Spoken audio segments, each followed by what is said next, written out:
A wolf may be more than he seems. He may come in many disguises. What's that? The wolf that ate your sister was hairy on the outside, but when she died, she went straight to heaven.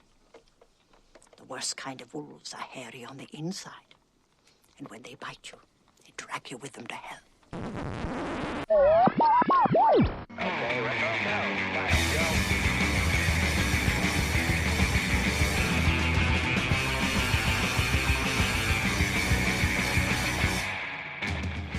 Hello and welcome. Welcome and hello. This is Wait, You Haven't Seen? It's a show where we talk about movies, and specifically we talk about a movie at least one of us has never seen before. I'm your host, Travis, a.k.a. TV's Travis. This is episode number 235. The movie this week was 1984's The Company of Wolves, and joining me to talk about it, he hadn't seen it before, and honestly neither had I, from Filmsack, it's Brian Dunaway. Brian, how are you? Oh, hi. I am so glad to hear that I am not the only person to have not seen this. I had no clue. Well, I'll take that back. I had a little clue. I've seen the cover box before. Oh, hi. I'm Brian Dunaway. I'm from Filmsack. And I also worked at Blockbuster when videotapes were all the rage during the early 90s. I've definitely seen the cover box for The Company of Wolves, but it was never one I had seen. So I was glad Travis pulled me in and made me watch it. Thanks for that, Travis. Well, when I got a hold of you about coming on again, you had stipulations. You said, all right, I'll come on the show again, but whatever we do has to be from the 80s. It's got to be a horror movie, and it's got to be something I can find on VHS. And I was like, oh, man, you're making this tough on me. And then I like to narrow it down. Yeah. I like to be specific.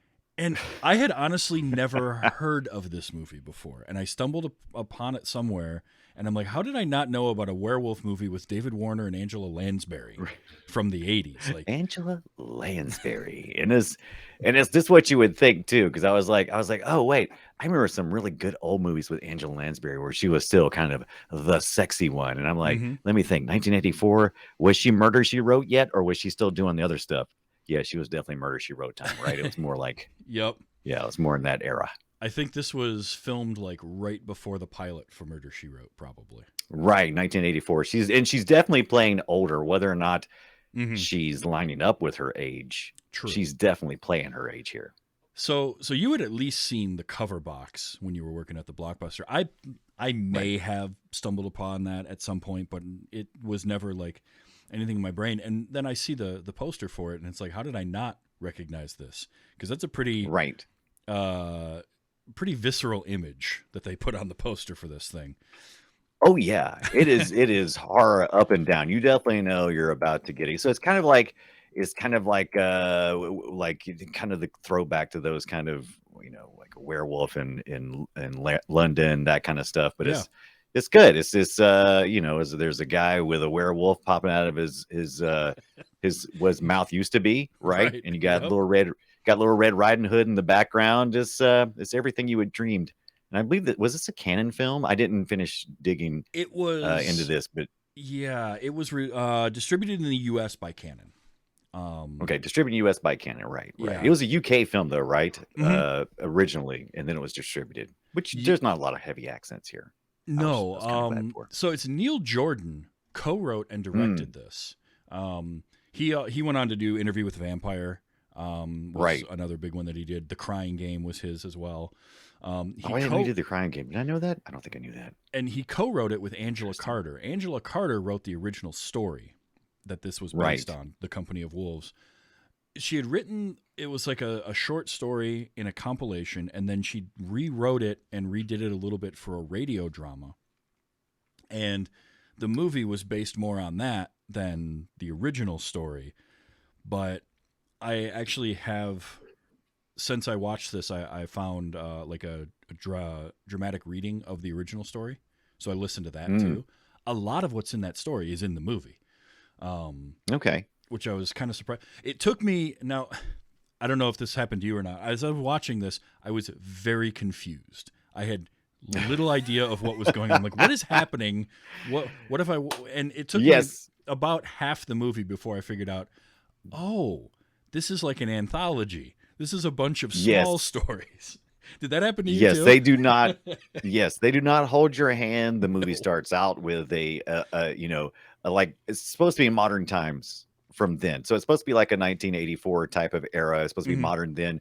And there's this whole, it reminded me very much of The Labyrinth, that movie Yes. that I love with David Bowie.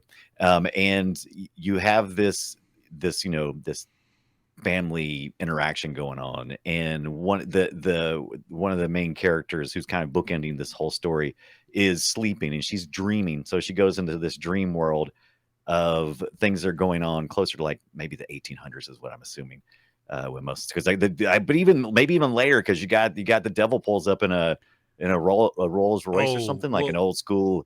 Yeah, we'll get to that. When was that supposed to happen? That really confused the hell out of me.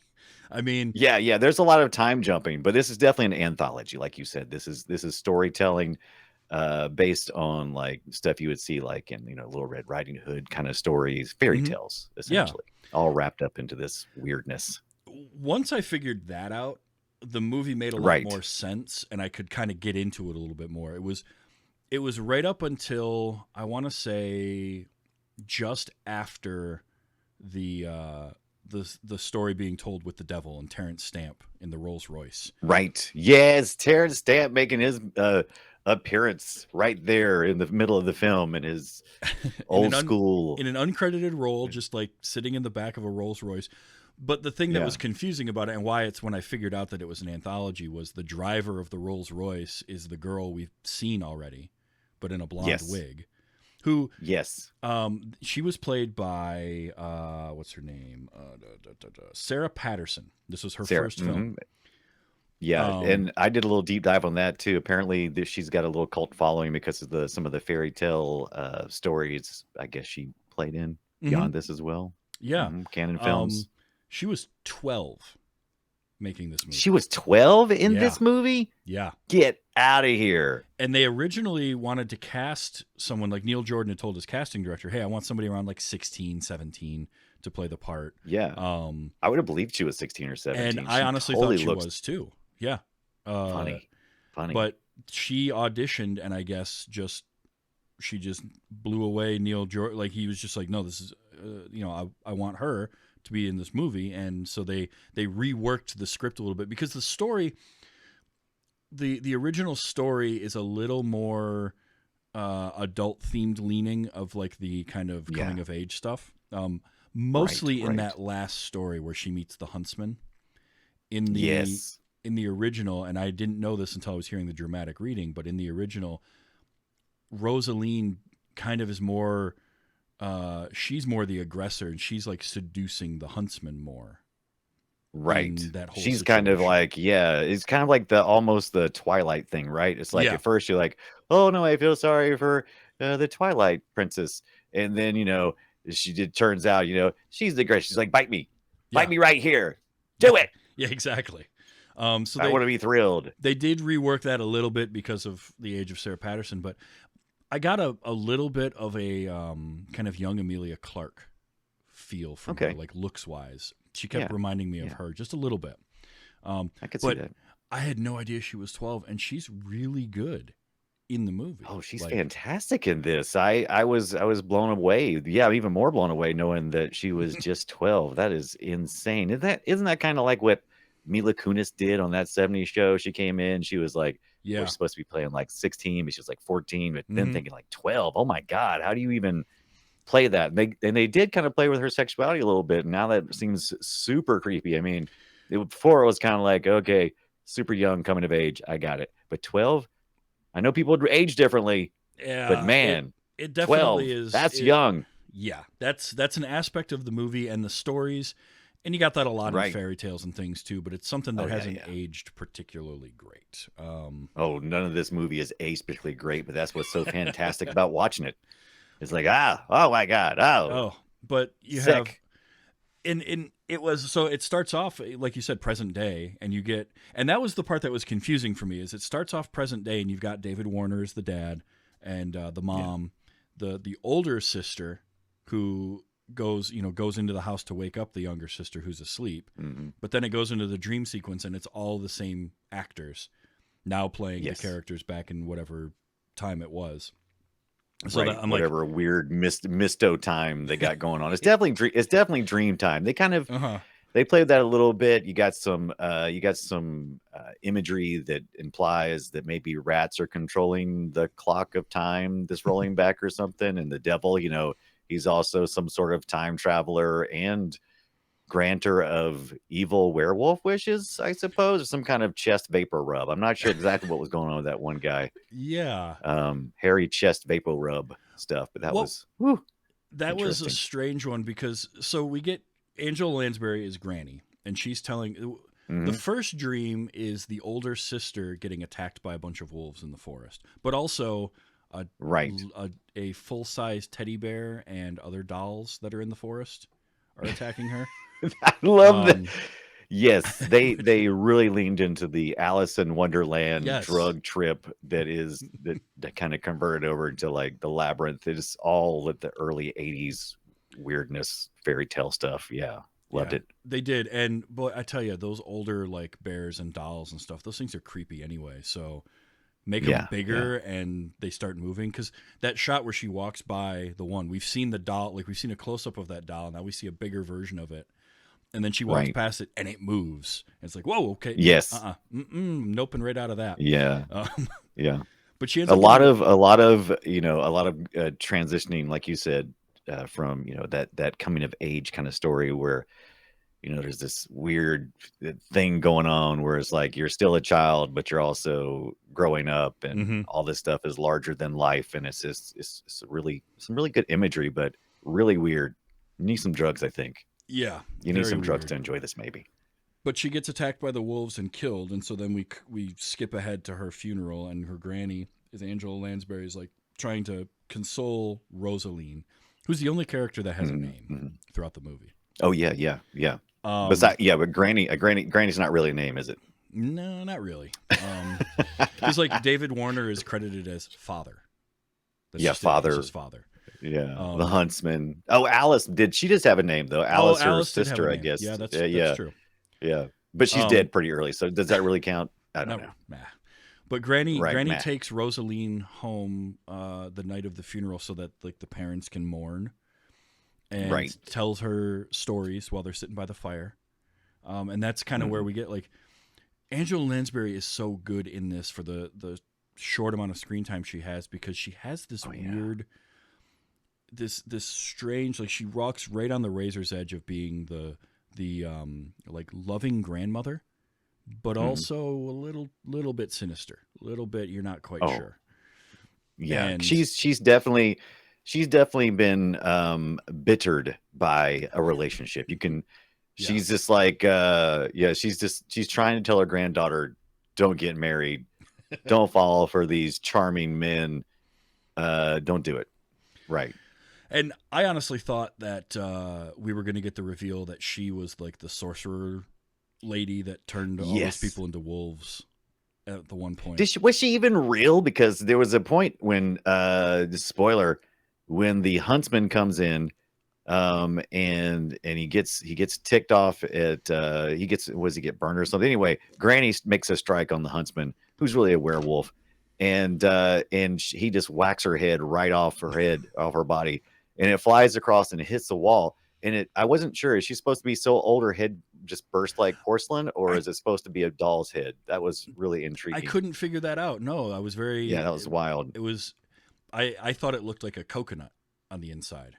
Okay, a coconut. Okay, I could see that. I kind of thought porcelain doll too, because they had primed me with all those other porcelain dolls they kept, like showing in between scenes and stuff. And I was just like, okay, are they trying to say something here, or did they just decide we ran out of money? Because the werewolf transformations were varied. Each werewolf seemed to have like a different type of transformation, which was interesting. Yeah, because the first story Granny tells her is a werewolf story of a young girl. Yeah. The young girl marries the traveling man, and their wedding night. Who's played by Stephen Ray, and on their wedding night, he decides, he opens up the door, to throw the hedgehog out. That's what it was. He originally opens the door. Right, there's so much to unpack. The brother left a hedgehog in their wedding bed. I don't even know why. There's whatever, but yeah, he opens the door. And to throw out the hedgehog. yeah, and that's when like he gets the call of the wild. His eyes change. Yeah, He sees yeah. so he has to go, call the call of nature and just disappears. But when he comes Yeah, back, like whatever it's supposed to be several years later, right? Because she's got 3 kids by Right. then. Mhm. That werewolf transformation, I wasn't prepared for it. Like I should have No. been, but like out of nowhere, he goes from 0 to 100 and just starts tearing his skin off of his It face. is so wild. It's maybe is really it's like number one with a bullet on making it to the top of werewolf transformations that freaked me out. Yeah. That was probably that was a super intense Because it flips so quickly. It goes from Yeah. like it's this slow burn scene to all of a sudden it just goes to 100. And like so the transformation in American Werewolf in London is still probably the best one I've ever seen. But that one is so part of it is because it's so long and protracted. Right. And like Yes. you feel that transition and you feel like the pain he's going through during the whole thing because you're just stuck in the middle of it. You can't look away. And this one's like all of a sudden the dude just starts tearing at his face. And Yeah. outside of it being, 1980s kind of low budget, like it looks really good still. Yeah, I mean, it's he's ripping all the way down to the if you've ever seen like the muscle example, if you're in school, you'll have the skeletal. Okay, so that's how you learn that. Then you got the muscle man, right? There's nothing but just that red meat muscle. Yep. He just rips it all the way down to the red meat muscle, and he's just like, "Rah!" Then his face, the muzzle pops out of his mouth. And and slowly he starts becoming wolf again. And it's funny because these werewolves, the final form of the werewolf is always a really cute wolf. And so it's like they get terribly grotesque in between. It's like humans, okay, fine, but then it's like the in between transformation. It's horrible. But then when you're through, it's this cute little wolf, and I'm like, oh, okay, that's where we're gonna end up. All right, fine, do it. I like it. Yeah. Because there was that one was very violent, and then the other transition is at the end with the huntsman, and his was like 2/3 of it was just him undulating back and forth. Yeah, and then very well too, by the way, sweaty. Oh, he was definitely covered in a thin sheen of sweat. Yes, it was awesome. And then he has the image you see on the cover, which is just the mouth opening up and like a wolf snout just popping out of there, and it's like. Yeah, I mean it is sudden too. It's like they shove that that muzzle through whatever creature shop thing they made. Yeah, well, waka, just popped right out of there. It was pretty cool, actually. I liked it. It was a good effect. I honestly liked both werewolf transitions for different reasons, and I like the varying of them. The first one reminded me because I had seen it prior. Obviously, is Van Helsing with Hugh Jackman. Oh yes, I actually like the movie. Are you a fan of that movie or not so much? I am mostly okay with them. Like I don't hate the movie. I enjoy the movie. I'm not going to go out of my way to watch it, but if it's on like Stars or something, sure. And I'm like, okay, sure, let's watch it. Why not? It doesn't hurt my feelings. I'm that way with a lot of Stephen Sommers movies, whether it's The Mummy, Mummy Returns, Van Helsing. I do draw the line at the G.I. Joe movies, but I had I saw the G.I. Joe, The Rise of Cobra in the theater, and when it got to the scene where they have the giant ice pack and it's floating above everything, and they detonate it and it starts to sink. Right. Mm-hmm.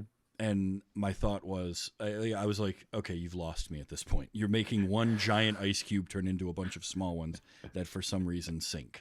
And I'm not sure I can, movie, I can't go there with you. Yeah, I can't take this. Yeah, you've gone too far. You've hurt my feelings. Like Stephen Sommers has his own brand of physics that works in his movies for the most part. That was the step I couldn't go. But like Van Helsing for me was one where I love some of the concept of. I love Frankenstein's monster in it. I thought it was great. Yes, that is a really good Frankenstein monster. Agreed.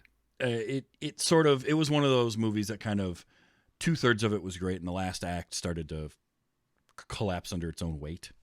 Right. But the werewolves in it are awesome, and they were a really cool way where they're like tearing their skin apart and sort of morphing out of that. And I thought that was really cool.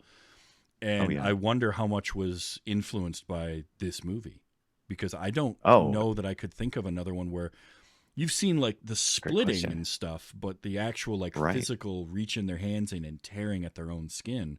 I can't think of another movie that's done that. Yeah, I can't think of another movie. I was trying to think. I've read some werewolf books, but I was trying to think if there was any that might go into deep description of something. But yeah, I think it makes sense, right? They're the beast inside. It's all allegory, right? It's they're beast inside. That's what Granny Angela Lansbury is warning. The most dangerous wolf is the one with the hair on the inside, wherever the hell that's supposed to mean. But I get your point, Granny. You know, as the things are not always as they seem. Sometimes the things on the inside are what really counts. And but yeah, I thought that was a really effective transformation. I thought that was pretty cool. Yeah. Pretty cool. I mean, Granny had a thing against anybody with a unibrow, so yeah, she was definitely she was hey Bert, you need to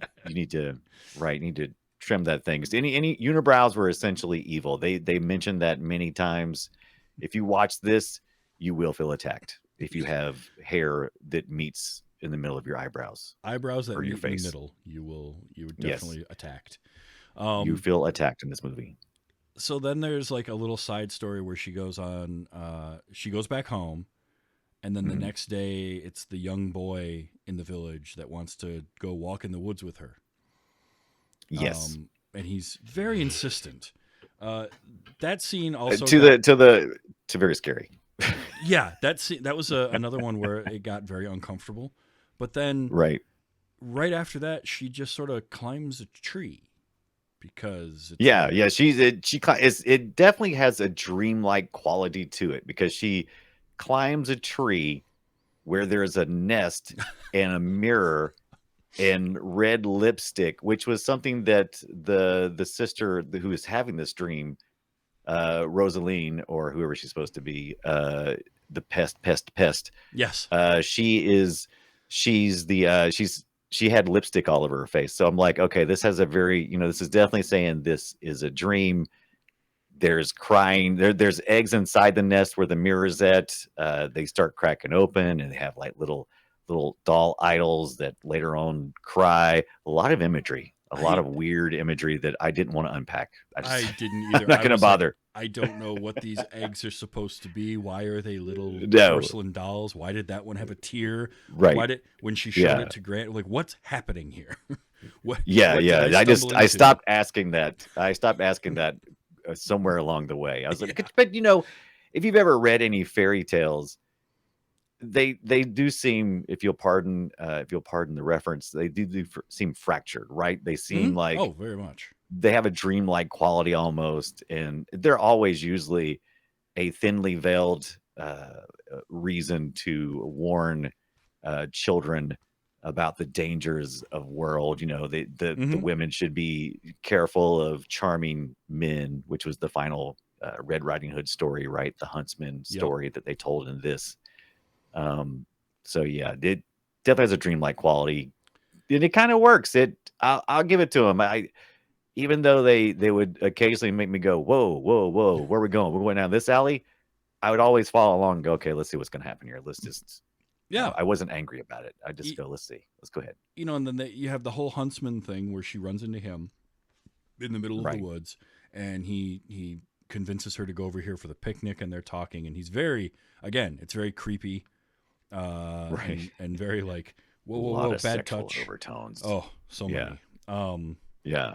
And they make the bet that, and then he gets to Granny's house and kills Granny, and it's very Red Riding Hood, yes, and all of that. But then she tells him the story after they have their little tussle. She shoots him in the arm with his own gun, and that's when he transforms. Yeah, no, he doesn't like that. No. Yeah. But then she starts soothing him and tells him a story.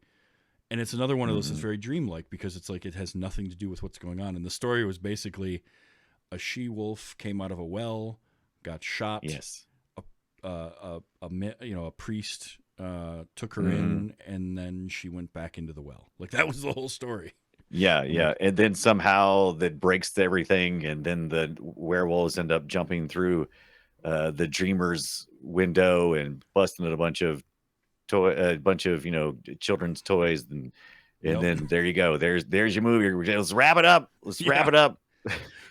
You know what it kind of reminds me of, the more I'm thinking about it, is it's a little more dreamlike, but Right. there's some parallels here and some kind of similar DNA to Legend. Ridley Yeah, Scott's it Legend. definitely feels like Legend, Labyrinth, never-ending story. Just that in and out of dream and storytelling time. Yeah, Legend's a really good parallel. And like I said, the Labyrinth of that creepy, like this Micah Burgess, is that how you say his name? He was Yeah. also in Interview with the Vampire, that he was the huntsman. Definitely gives me that David Bowie, I'm about to rape you vibe. I'm way too old for this. Yeah, He weird definitely stuff. had that look. Yeah, it was an Right. interesting movie in those aspects, but I also think that, like, from just a kind of art aspect of it, it was very intriguing. Yes. I found myself kind of drawn into it, even though for half of it I didn't know what the hell was going on. And like, there's a story about, and this one I watched a second time, this part right in the middle where Granny tells the story of meeting the devil in the woods or something.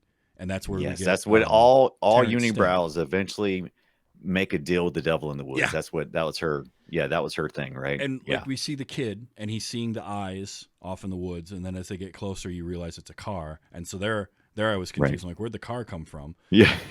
Does the devil have some kind of future tech? Yeah. He can drive in the woods. He's got really nice Rolls Royce. Right. What's going on? And like, then he just drives away, and the kid takes the little bottle of, I love Vicks Vapor Rub is a perfect one. Yeah, because I thought he was going to drink it. I'm like, oh, he's got a potion. He's going to drink it. Nope, he's not going to drink it. He's going to rub it all over his chest, and he's going to get some man hair. I guess that's what he wanted, right? Puberty in a bottle.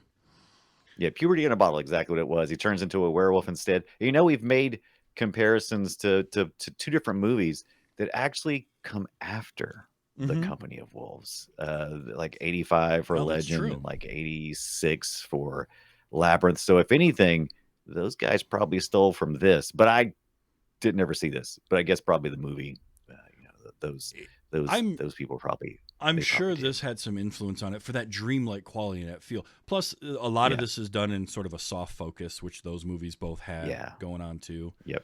I have to. It's like somebody rub some Vaseline on the lenses. Yeah. Totally. I have to believe like Henson probably saw this.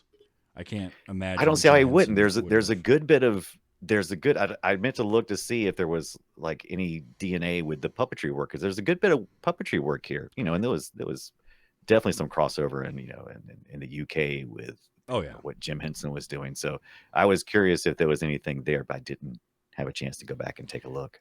I didn't find anything myself, but I was very, it's just. It's kind of an odd movie, but I do think that it's one that I'm glad I saw it, to be honest. As something to kind of take I'm off extremely a list. glad. Yeah, I'm extremely glad I saw it. I think this movie, I could probably sell it to my significant other because she's a big fantasy film person like me.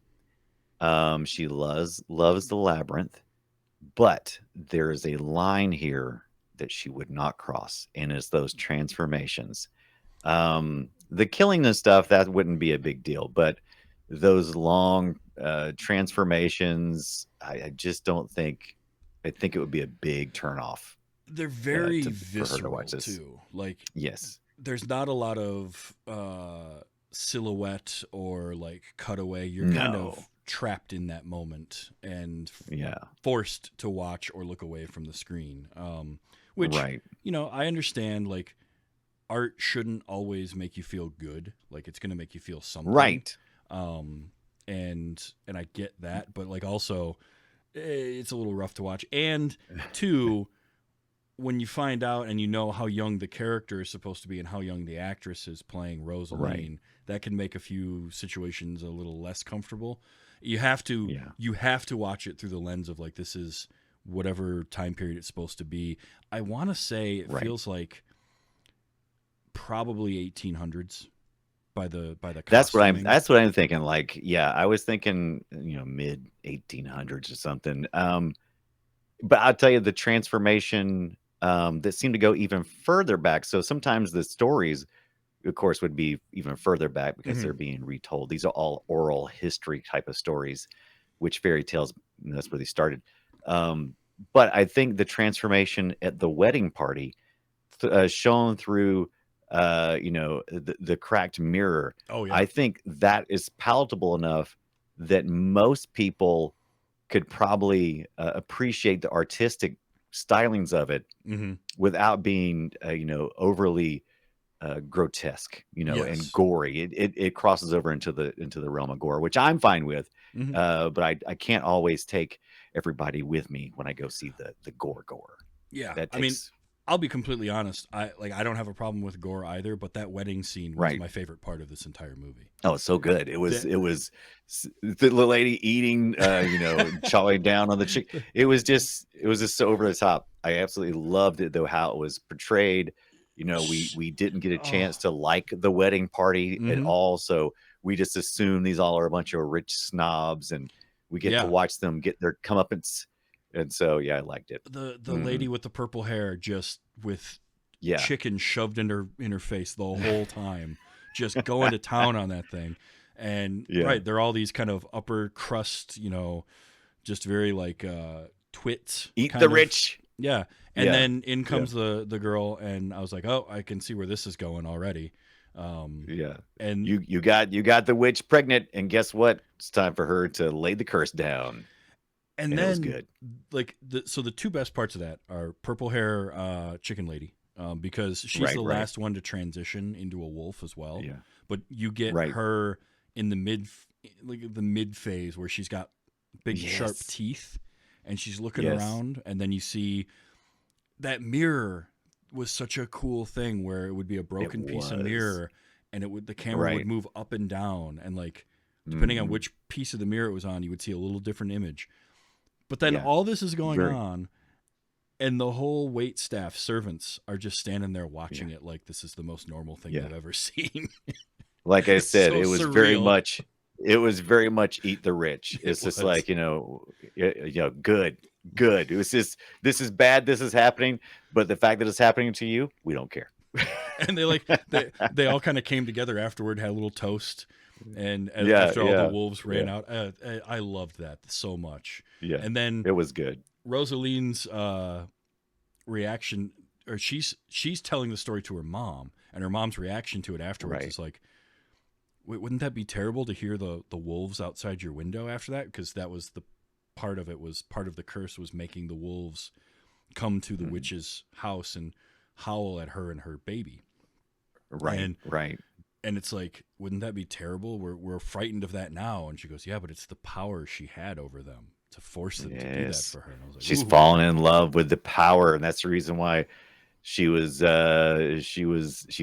flipping the roles of make me a wolf with Wolfman the huntsman. Yes.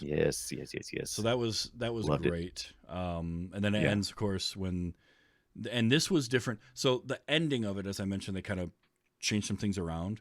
The ending of the story is basically just Rosaline and the huntsman as a wolf in the cottage, and that's where it ends. But here we get like the family coming to Granny's cottage to find Rosaline, and she's already turned into a wolf. Yes.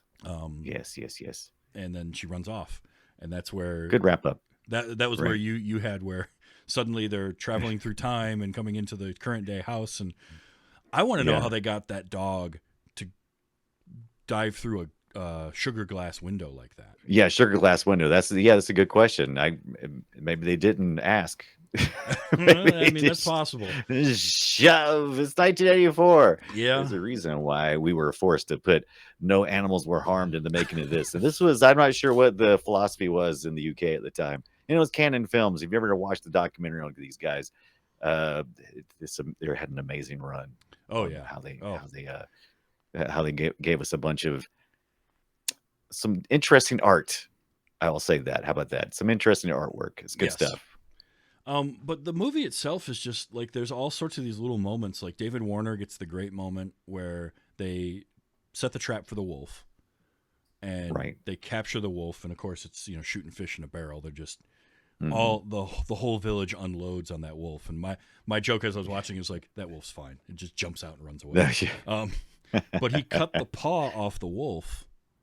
Yes, and when he gets as home, a trophy, as his trophy, and he gets it home, and it's a human hand. And he's surprised. It's like as you should be. That's what you get. Because this movie is definitely trying to make us empathetic with the struggles of the werewolf, right? I think so. I think so in a lot of ways. A little behind the scenes stuff. They set the duck that they were using for bait. Right. They put that in there for the dog. I think it was a dog. Like half the wolves in this were sheepdogs, with their hair dyed, but there were some actual wolves. But I guess that you could definitely tell it. Yeah, and I guess in that scene they set everything up, and the wolf started walking in, and the duck quacked and spooked the wolf, and it wouldn't come back. So they had to shoot it again the next day. Yeah. Wolves are kind of they're just like your other animal. They're very finicky, and they can be just as spooked as anybody else. It's like, no, this ain't right. I don't know what's going on in there, but ain't none of this making any sense. Nope. I ain't going in. Oh, but the dogs were gorgeous throughout the whole thing. All the dogs. So many gorgeous dogs. It just made me. Yeah, that's what was so funny. It was almost laughable, because you would see these horrific transformations, and then by the time you just have a bunch of cute tongue wagging, dogs running around, it was just like, okay, now you've undermined the entire thing where I was supposed to be worried or scared. Just ain't working anymore. It's at the very end, when the mom walks into the cabin and there's the Rosalind wolf, because she's got the cross around her neck, and that dog is just tongue lolled out the side of its mouth. It is so just the cutest thing. You just want to go good boy it. It just doesn't work. Yeah, it's hilarious. I do love that part though. That was good. That was one trivia bit I read. I don't know how much I believe this one, but it's a fun story. Was they had actual wolves on set, and because they had actual wolves, supposedly they had to have snipers on set in case the wolves went crazy. And the quote from one of the producers was, "Shoot the wolf first, then shoot me, because my life will effectively be over if that little girl gets attacked by a wolf." Yeah. Oh my God, that would be tough. But I mean, that's fairy tale 101, right? The wolves in the woods. I mean, that's what half the stories we've heard involve in some form or fashion. So I think interesting. I think too, the other reason why this movie reminded me of those other kind of 80s fantasy films is all of those films shot on stage, and you could tell they were shot on stages. There's something to that fairy tale forest that doesn't feel like you want to shoot that on stage. It's like when Tim Burton did Sleepy Hollow in the late 90s, and he shot so much of that on a soundstage, and they made their forest, and they did that here. And I think for a fairy tale, I want that. I want that look of it's not a real forest. They only had 12 trees to work with, and they had to figure out how to configure things. That's right. I did read that they only had like 12 trees. I thought that was is crazy. That's crazy talk. But I like that because I want my fairy tales to feel not quite right. Like the world shouldn't look real. Right. Especially when it is an oral derivative fairy tale telling. Like, you kind of want a bit of a theatrical or like a real theater stage kind of feel. Yeah. Right. It just it just plays in really well, and it helps a lot too, because you're using puppets and you need that control. Yeah. There's a lot of there's actually more puppets in here than I thought there would be. And there's one puppet that gets no explanation at all. Is said Granny Lansbury's house, cabin in the woods, whatever it is. I think yes, it's the weasel. Is that that weasel thing? It pops up every once in a while. It looks like it's just sleeping. Is it supposed to be dead? It's supposed to be some kind of clothing wear. I think it was like a boa that she would wear around her neck. Right. And it would just occasionally just pop up and hiss or something. Yeah. And I was like, it hissed at the snake in the woods for some reason. Yes. There were a few times where I thought, was the snake supposed to symbolize something? Was the frog, like the giant toads that would show up, were they supposed to symbolize something? The toads were so fantastic in this movie. There was these small creature moments that they got on film that you just don't usually get to see. You know, where there's a frog that's sitting for a second or two on a stump and he jumps away. And my God, it just adds to the authenticity of a fairy tale, because they're just littered. Fairy tales are littered with that kind of descriptive language about, the different things in the forest. Yeah. And man, I just really loved it. It really added a lot. And I like to, it's open to some interpretation. You can kind of go in a few different directions with it. I have pretty good idea what they were trying to get across, but like at the same time, I could see somebody else watching this reading it a completely different way, and it works. And I love stuff like that. I love things that can be looked at from different angles and from different points of view. So I think for a second ever feature film, Neil Jordan really did something impressive here. Such a small budget. Yeah. I was trying to think. I was really trying to think. I'm like, what would have been, the influences? Because we mentioned some of them here, like Labyrinth. That was all after Legend. After that, The Dark Crystal, a couple years before them, but not really relational to this. Return to Oz. I kept thinking that was like late 70s. That's like mid 80s. There was stuff like Excalibur that you might have seen, but a lot of these were more adult fairy tales. But this felt more like what you would see in the Labyrinth. So I don't know. Maybe I think I'm missing a couple of pieces of where they got their their inspiration from. Yeah, I mean, Angela, it's really good. Was it Angela Carter? Is that her name? She wrote the original story. Right. And I'm curious to know like her influences, because then she, like I said, she'd done the radio drama version of the story and then wanted to make a screenplay out of it. Met Neil Jordan. They got together. They started working on it. And it was Neil Jordan's idea to add the present day stuff as like a wraparound.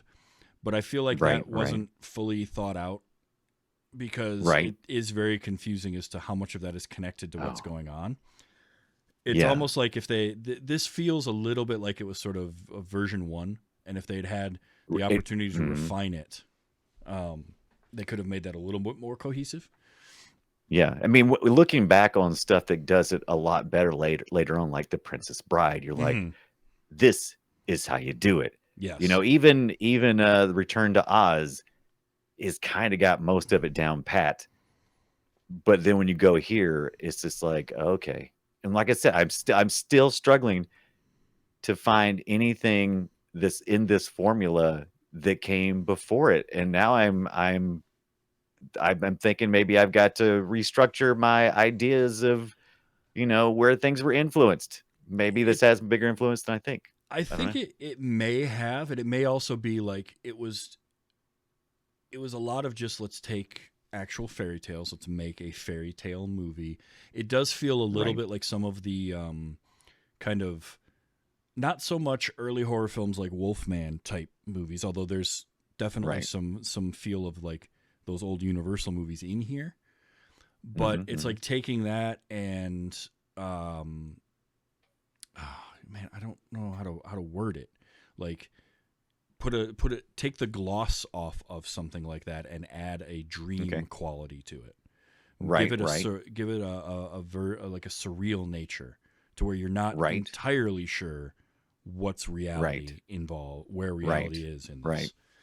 And that feels a lot like Alice in Wonderland. I mean, if anyone's ever Yeah. read Alice in Wonderland, that's a perfect modern take on that Mhm. idea. And we've seen some, but not with this particular flavor. There's a lot of things going on. Let's just put it this way.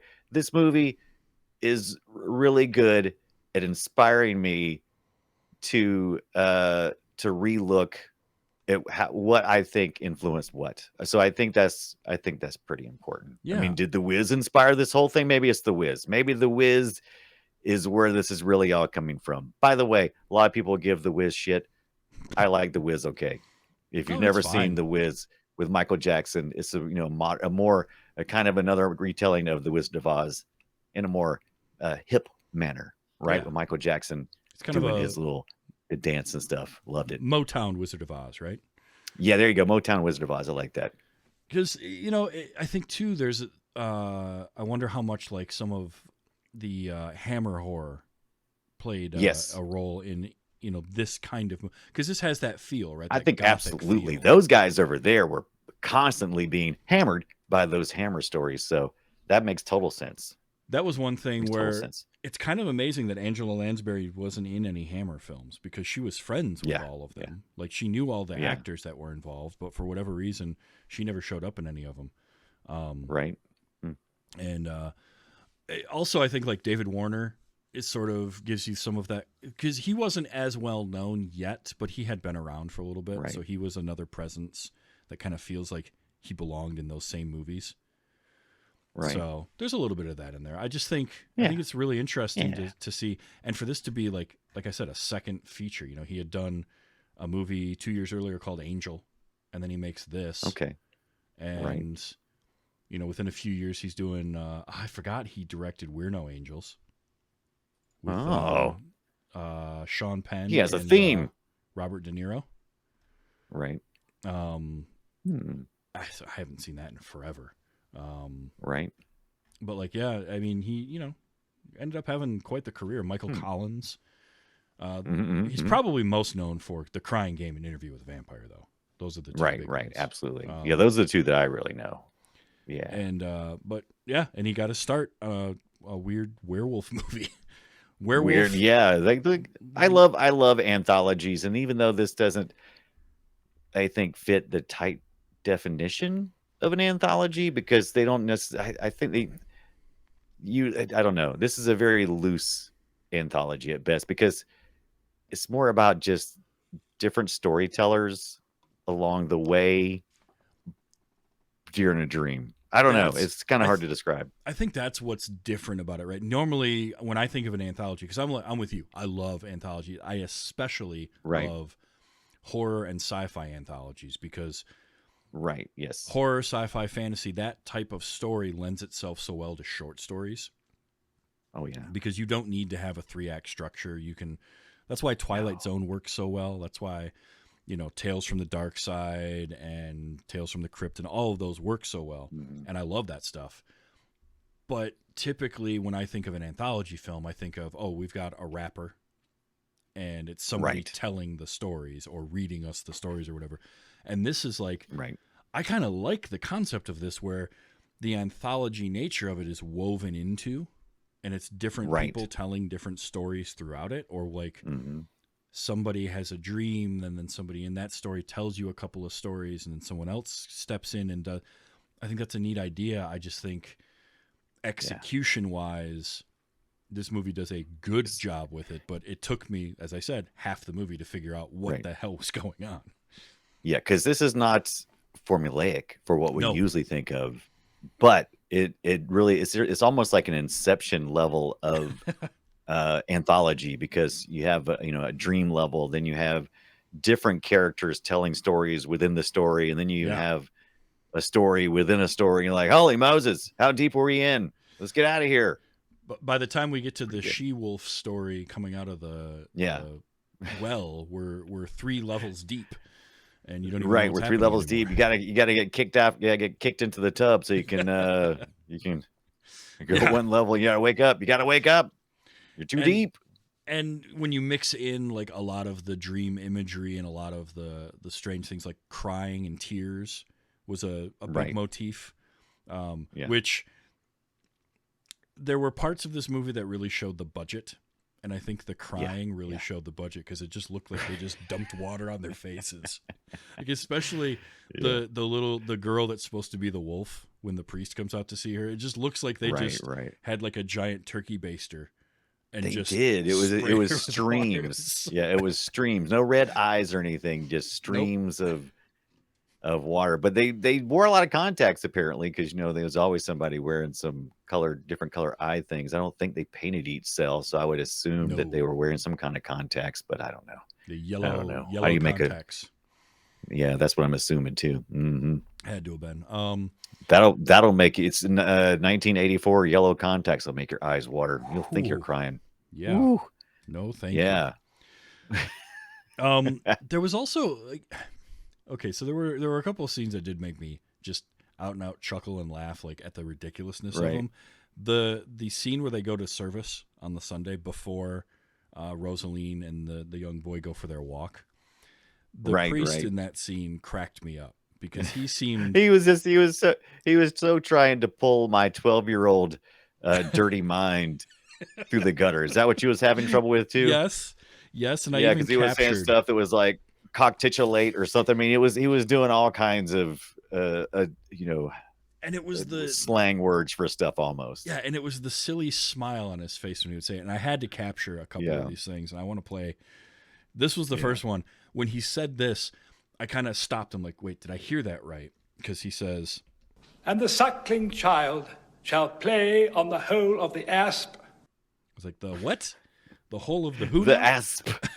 Not only because I know what that is. This is very much church humor. Mm-hmm. You're supposed to be taking stuff serious, and occasionally the preacher man would drop some kind of word that sounds like ass or cock or or something. You would always hear something. Asp is a snake, right? That's what an asp is, right? So it was but the way his delivery, like he was just having a great time. Like, I know you kids out there are listening. Here's one for you. And then there was this one. "And the wean child shall put his hand on the cockatrice's den." You can hear the grin on his face in that. Yes. Yeah. That was good. Yeah, there was that just cracked me up. And like I said, the whole surreal nature of all those upper crust in the wedding turning into wolves, and just it was the waitstaff, the servants, just standing there watching it like, well, this is Tuesday. Yeah. Like this just happens. Yeah. This is what happens. You know what? There's going to be some more rich people here any minute to ruin our lives. So whatever, let's go ahead and take this group out. And we'll take a little break. We'll take a 5. We'll eat their food, and we'll go about our business. That's what you do, because we don't have choices in life. No, exactly, they don't. Right. In the annals of sort of great voices, is there anybody that you want to say Once upon a time more than Angela Lansbury? Like, wasn't that so good? I knew I was in as soon as Angela Lansbury started giving us that stuff. I was just like, yeah, you nailed it. You got the job. You got the job. No You're notes, in my heart. Cut, print. That's a wrap. Let's do it. That's it. That's a wrap. We did so good. And also, like, this is just good life advice. And never trust a man whose eyebrows meet. I heard that. And I feel so bad. I know. I feel so bad for those. I feel so bad for unibrow people. And it's, I know it's a choice. I mean, I know they know that there's a way to trim between those, but, who am I to demand that you have separated eyebrows? No one. I'm not here to tell you to do that. You grow your facial hair the way you want to. Yep. It's your face. It's your hair. I'm not going to trust you any less because you didn't shave between your eyes. That's right. I definitely not going to judge you. It's interesting to me that these are the least hairy werewolves. Like Stephen They Ray, were grossly hairy. Well, they were like long, stringy, gappy. When they started hairy. to transform, yes, but like Stephen Ray at the beginning, he takes his shirt off, and he's like no body hair at all. Yeah. It's when he comes back later and it's got the long hair like full of lice. You could tell he just like he hasn't bathed in the entirety of the time he was missing. Yes.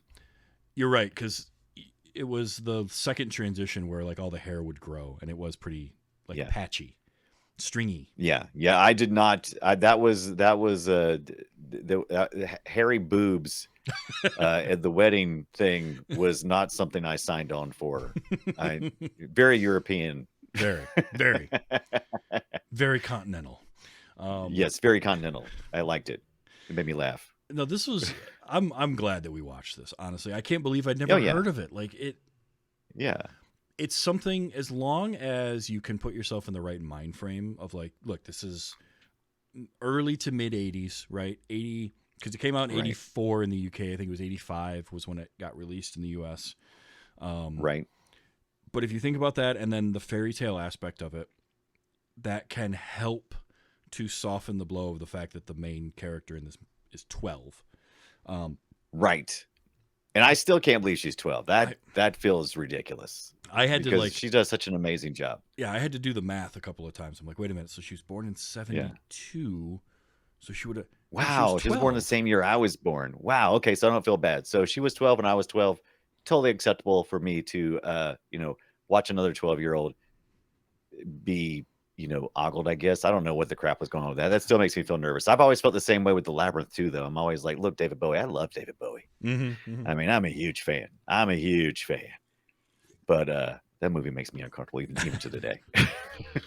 yeah. I love it, but it also makes me feel very uncomfortable. But I guess that's part of it. It's supposed to feel uncomfortable, right? It's well, it supposed was to be also the codpiece. she's being taken advantage of.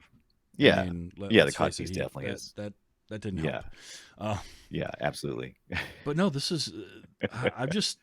I'm kind of bummed that it took me this long to watch it, but at the same time, I feel like I'm in the right mind frame as a human being to appreciate this movie more watching it now than if I was the me from 20 years ago. If I'd heard about this movie, I don't think would have appreciated what they were trying to do with it.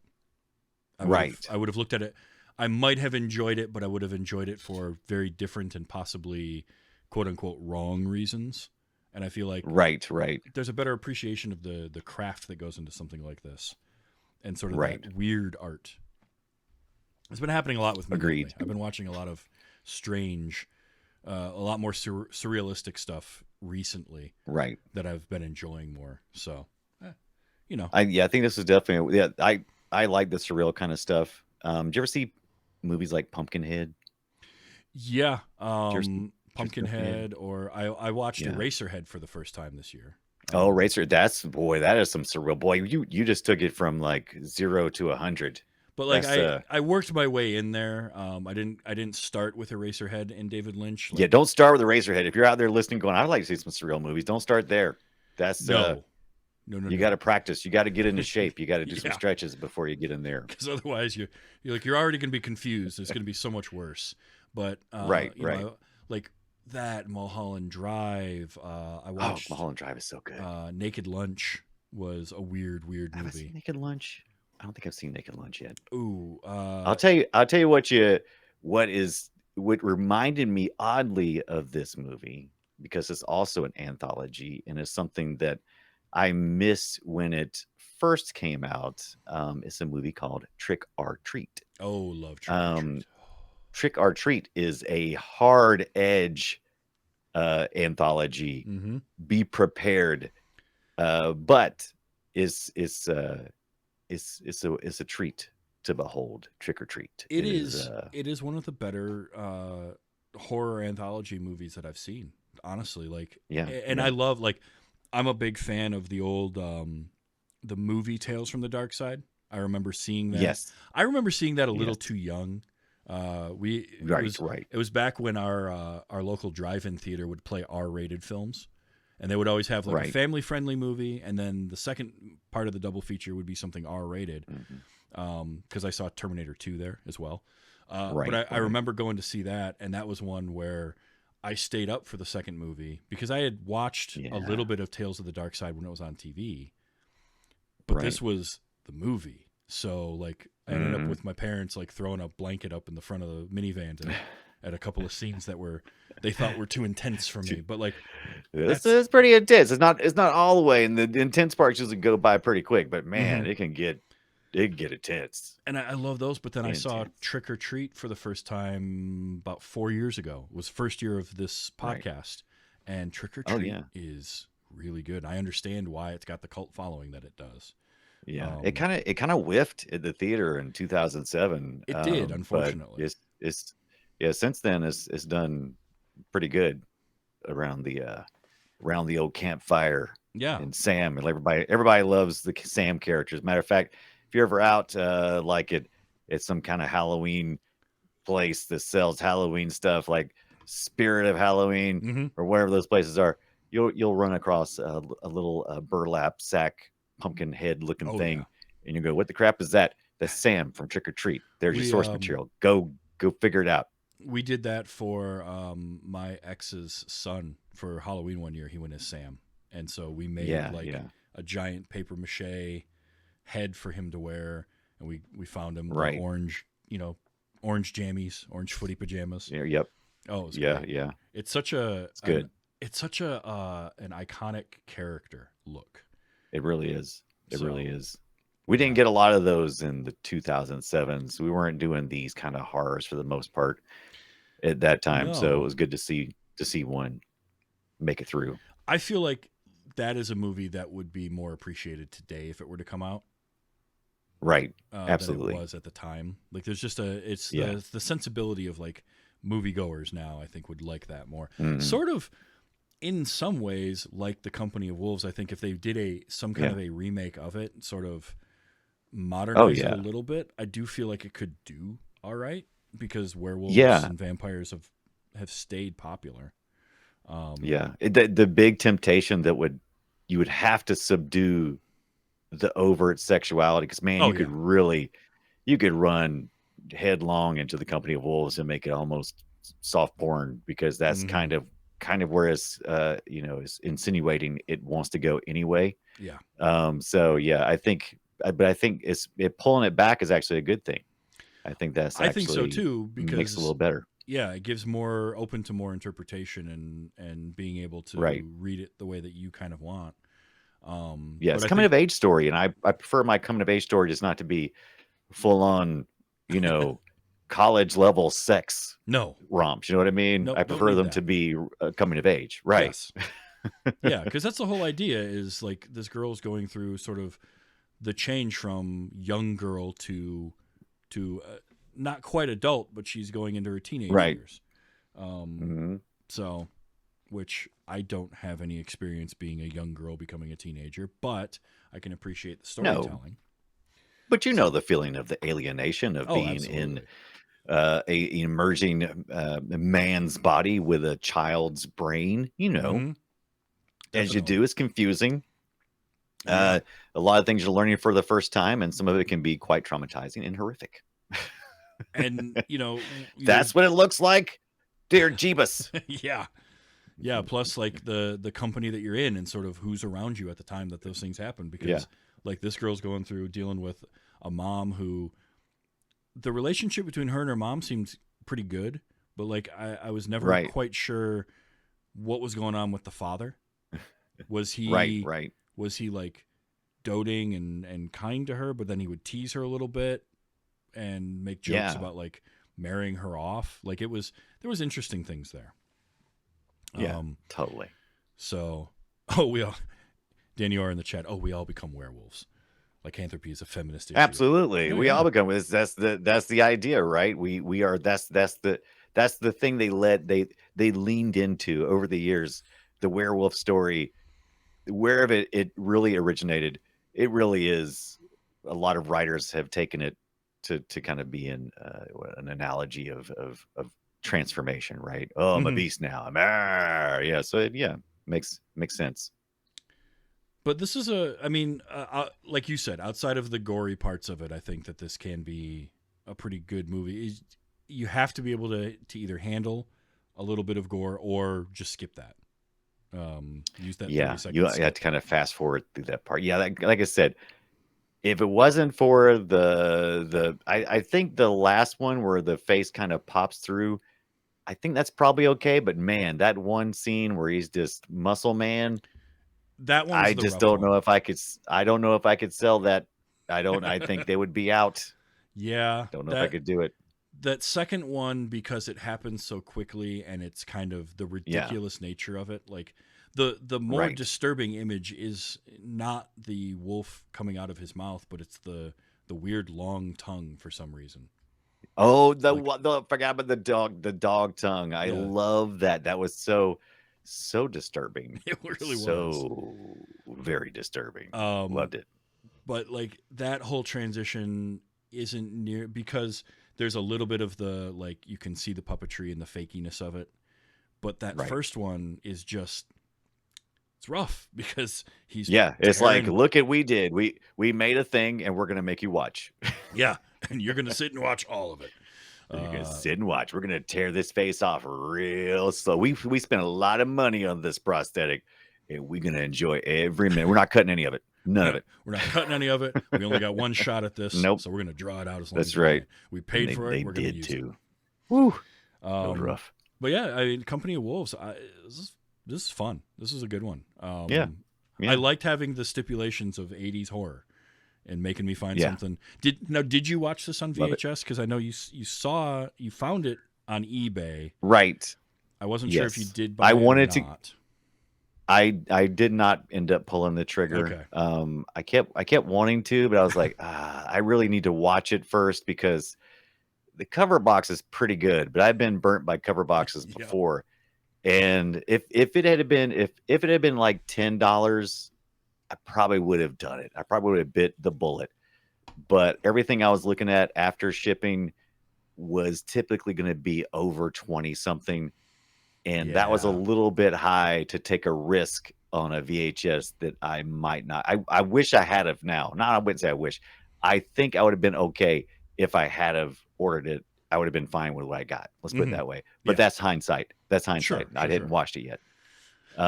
So yeah, that ship has sailed. But I don't really even know that it would benefit from the VHS format. I like 80s gritty sci-fi movies and how they look on CRT playing through a VHS, but I don't think it hurt me any. I watched this one. I watched it on YouTube for free.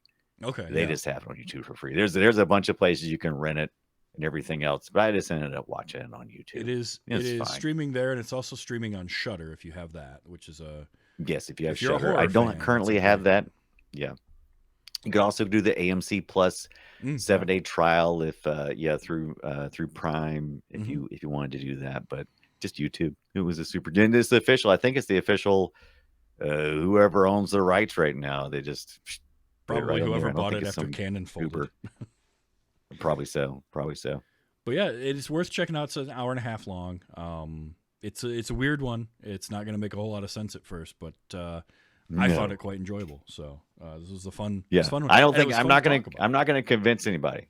Absolutely, it's definitely a conversation. It's a conversational movie, right? It's good for conversation if nothing else. There's going to be parts of it where you're going to be able to really dive in, and I could see like this being one, especially if I had been, say, in my like early 20s in 1984.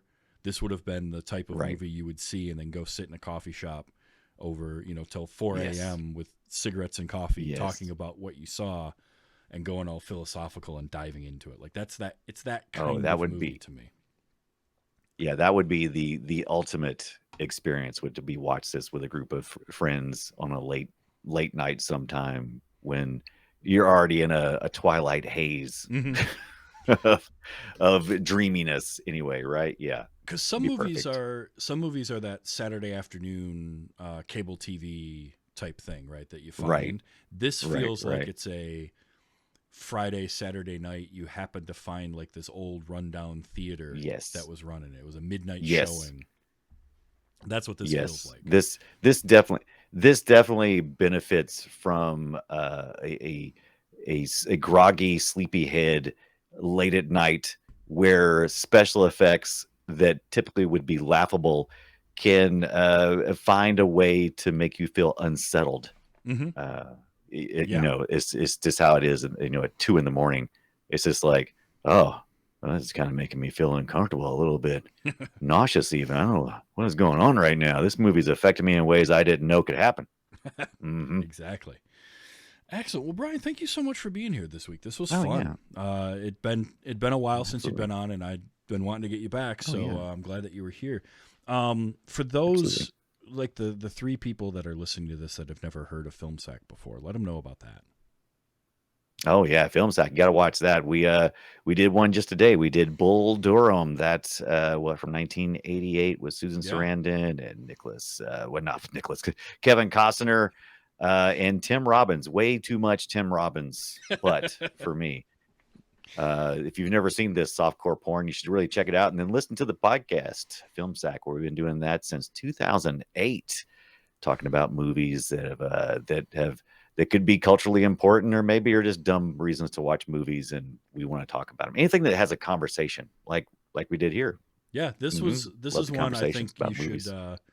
should try to get, if not this October, maybe next year. Try to convince. Yeah, this boys to October watch this. is packed, but yeah, I think this is going to be on my list, and I may eventually, if I find it, I'm on the lookout for the VHS version of this, and so I may eventually pick that up too. Excellent. Very, very Totally. cool. Filmsack, Yes, sir. great show, big influence on me in Oh, I love it. doing this show. So it's always great to have one of you guys on here. But also, if you're not listening to it already, go check it out. And they have, it's 600 episodes now, something like that. So many. It's amazing. So many. I stopped counting a long time ago. I mean, honestly, 2008. What is it? if you think about What it, are Scott, years it even? Scott quit counting a while back too, because they're all wrong. Yeah, he did. It's all over the place. It's all over the place. He's always getting criticized for that. Scott, this is not the right number. And it's like, dude, after, what, After you've done so 15 many of them, years that yeah. we've been doing once a week for 15 years. Yeah. Come on. That's incredible. Let's do some math real quick. Okay, great. Yeah. Filmsack.com. Check that out. Brian, thank you so much for being here. This was a pleasure, as Travis. always. Thank you. Now, Absolutely. next Thanks for having week, me on. yeah, absolutely. Anytime. We'll have to do more than once every, 3 years. Because I think you were... Yeah, we'll see. I think you were within the first... Well, you're a busy guy. We should do it. We should do it at least once every 6 months. 3 years is a bit long. I think that's a little bit long. So starting next week, we're going to have a little bit of a crossover with another show that I do called Gore. Oh, okay. Yes, Gore. I think there's some gory folks in the chat room, I believe, if I'm not mistaken. Was there some Gore fans out there in the chat room? Phelan in the chat is one of the co-hosts. We're going to be doing, we got some fun movies on tap for everybody. Next week is... Oh, which one are we starting? I tell everybody about Gore, by the way. Every chance I get, I try to tell people about Gore. Because I'm a big horror fan. And it's been a lot of. I mean, we run the gamut of like good classic horror films to some real bad, like. Yeah. I can't believe we watched Thanksgiving. That one was bad. But that's great. I watched that one. I think I started to watch that one. I can't remember if I watched it or not. Yeah, we keep threatening we're going to do Thanksgiving 3, which is the sequel, because there was no 2. Oh God. They just No, that's too far. And I don't think I've gone too far. I don't know if I can do it, but we're starting next week. We're kicking off our October crossovers with this show with Maximum Overdrive. We're going to go Stephen King. Oh yes. I can't wait. I think it's Monica that hasn't seen it before. Oh, really? Interesting. So, yeah, a comet is traveling by, and let's just say things go awry. I need to find the trailer for it that it was Stephen King talking about making the movie, because he directed it, and it's like right. It's distilled Stephen King, right? It's like people say nobody does Stephen King right. Well, I can do it right, type of thing. Like, and well, results may vary. So. That's going to be a fun one to check out. It's definitely a thing of its time. It is very iconic.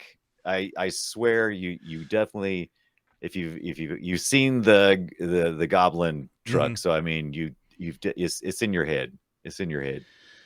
Yep. You can't get away from it. The Goblin truck. I can guarantee you there will be a audio clip I will capture of discussion. We Made You. We Made You. Who made who? And that was such a jam. I love that. Oh, It was. It really, really was. And it's a movie where we get to see somebody get killed by a Coke machine. So. Yes, the Coke machine is that is one. Whenever anybody mentions the Maximum Overdrive, usually the first thing I think about is the coach, right? The coach gets. I don't want to spoil it, but there's a Coke can that does things. Yep. I don't want to spoil it. I'll keep it to myself. That's fine. That's fine.